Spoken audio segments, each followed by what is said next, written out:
I've had a box on my desk at work for a couple of weeks now, and the contents of which are crying out to have a video made about them. You know when you order something so far in advance you forget that you've actually ordered it and it's going to arrive? Well, that's the case with this box. Right, let's take a look at what's in this box.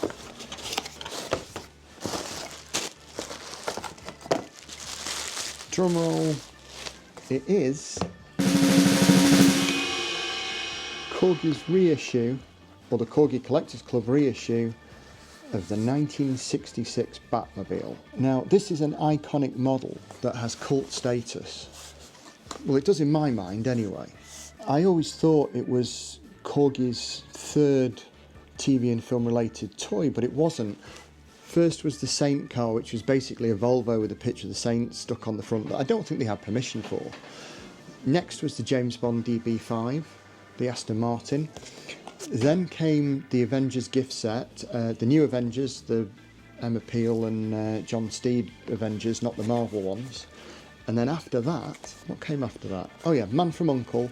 and then the Corgi Batmobile. So what I thought was Corgi's second TV and film related release is actually its fourth or fifth. But the most important question about this model is it any good? So let's have a look. What I like about what they've done with this is they've not tried to make the packaging look too much like the original.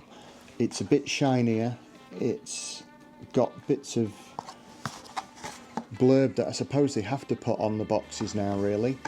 You can tell what it is, but it's not trying to rip off the original. But yeah, this is the iconic packaging from the 60s, or a replica of it anyway, with lots of information. Model comes in a plastic tray, and it's very heavy. It's very, very heavy. It's super shiny, and again I'm glad, sorry I thought my phone was ringing then, and I am glad that although it is, oops, a bit clumsy, although it is a very good replica, it is not an exact copy of the original.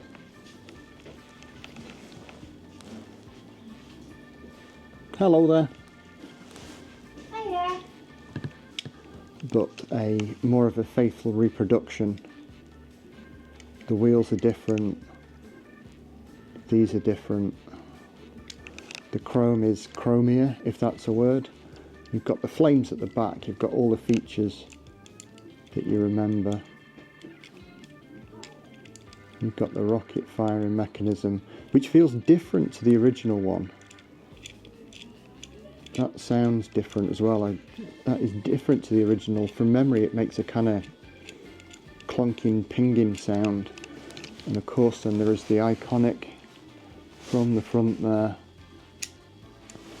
the wire cutter.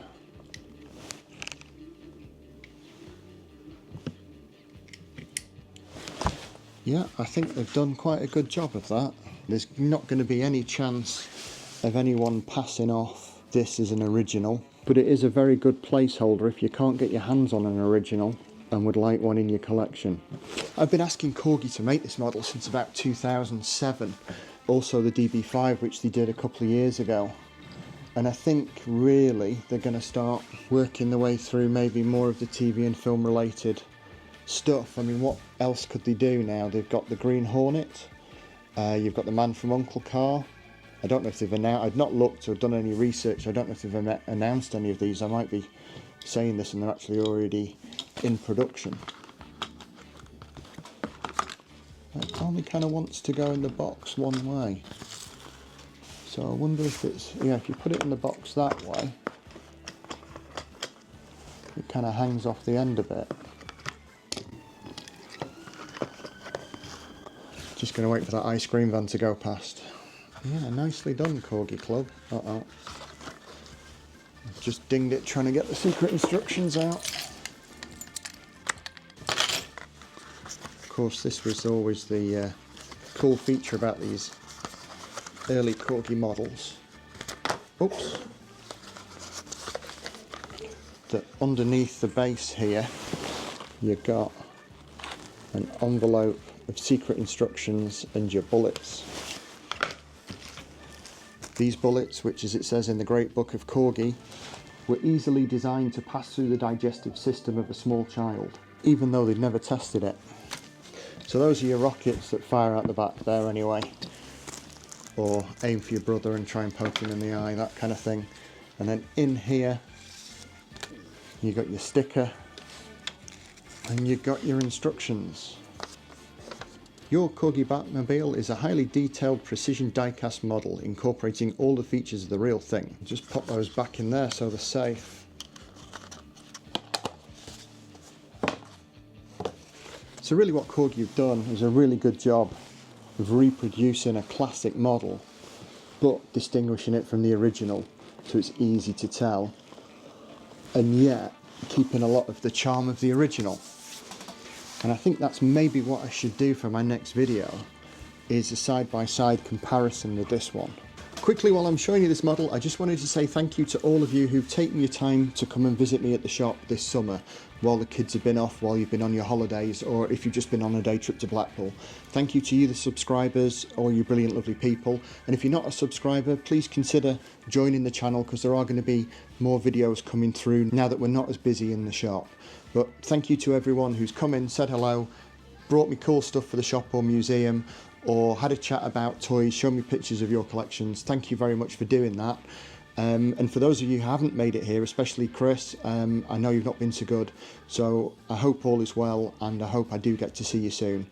Right, back to looking at this awesome model. Thank you all. But for now, what I wanted to do is just show you this out of the box, and I'm sure there are going to be lots of reviews of this on YouTube, but I just wanted to give you my take of this reissue of a truly iconic toy. A toy that I'm going to say arguably is Corgi's second best model ever, after the DB5.